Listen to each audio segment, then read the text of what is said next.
क्या दोस्तों आपको भी पढ़ाई बोरिंग लगती है? तो मैं लेके आया हूँ आपके लिए ऐसे तरीके जिससे आपको पढ़ाई करने में मज़ा आएगा और आप बोरिंग भी महसूस नहीं करोगे। तो चलिए शुरू करते हैं वीडियो को बिना किसी देरी के। Point number 1, create a study environment. वैसे तो पढ़ाई ना करने के बहुत सारे वजह हो सकते हैं, पर एक और वजह है हमारे आसपास की वातावरण। क्योंकि कभी कभी हमें बेवजह बिना किसी मतलब के पढ़ाई करने का मन नहीं करता है। ऐसा इसलिए होता है क्योंकि आपका पढ़ाई करने का वातावरण सही नहीं होता है। उदाहरण के लिए जैसे स्टडी रूम का गंदा होना, आपके कमरे में रखी गई सामान का सही जगह पर ना होना या बिखरे हुए होना। इससे डायरेक्टली तो असर नहीं पड़ता है, पर इनडायरेक्टली आपको ये चीज़ें बुरा महसूस कराती है, जिससे आपको पढ़ाई करने का मन नहीं करता है। जैसे कि अगर आपको अपने स्टडी टेबल पर बैठकर पढ़ाई करने में दिक्कत हो रही है, तो उसके बाद आपको खुद पढ़ाई करने का मन नहीं करेगा। इसलिए कोशिश करो कि अपने रूम को साफ सुथरा रखो, ऑर्गेनाइज रखो। Point number 2, start with easy. आप खुद सोचो कि लास्ट टाइम कब आपको पढ़ाई करने में मज़ा आ रहा था,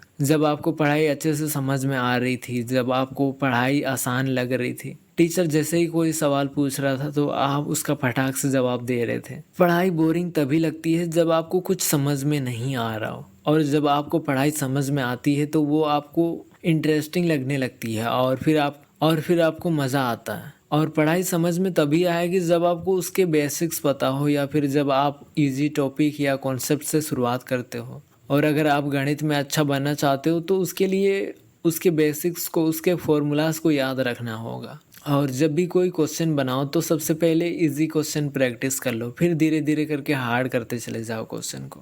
point number 3, now it's implement. आप जो पढ़ते हो ना, उसे रियल लाइफ से कनेक्ट करने की कोशिश करो। उसे अपने दिमाग में इस तरह सोचो कि आप उसे देख पा रहे हो।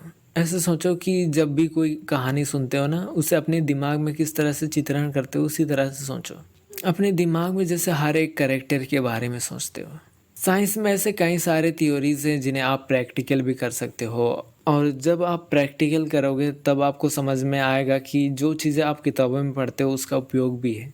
आपको सबसे पहले उसका इम्प्लीमेंट को जानना होगा कि ये जो चीज़ें हैं ना, उसका क्या इम्प्लीमेंट है। जो चीज़ें मैं पढ़ रहा हूँ वो रियल लाइफ में कहाँ कहाँ पर काम आएगी। जैसे कि मान लो आपने एक गाड़ी देखी या स्कूटर देखा, तो ये गाड़ी कैसे चलती है, स्कूटी कैसे चलती है, या फिर एक हवाई जहाज़ कैसे चलता है। तो सबसे पहले आप उन्हें देखोगे, फिर उसके बारे में अगर पढ़ोगे तो उसके बारे में जानना एक एक्साइटमेंट हो सकता है। तब हो सकता है कि आपको पढ़ाई करने में मज़ा आए। इसीलिए सबसे पहले उसके इम्प्लीमेंट को जानो कि ये चीज़ें जो है ना कहाँ पर काम आएगी, और जब आप समझ लोगे तो आपको मज़ा आएगा पढ़ाई करने में। तो आई होप दोस्तों कि ये वीडियो आपको अच्छी लगी होगी। धन्यवाद।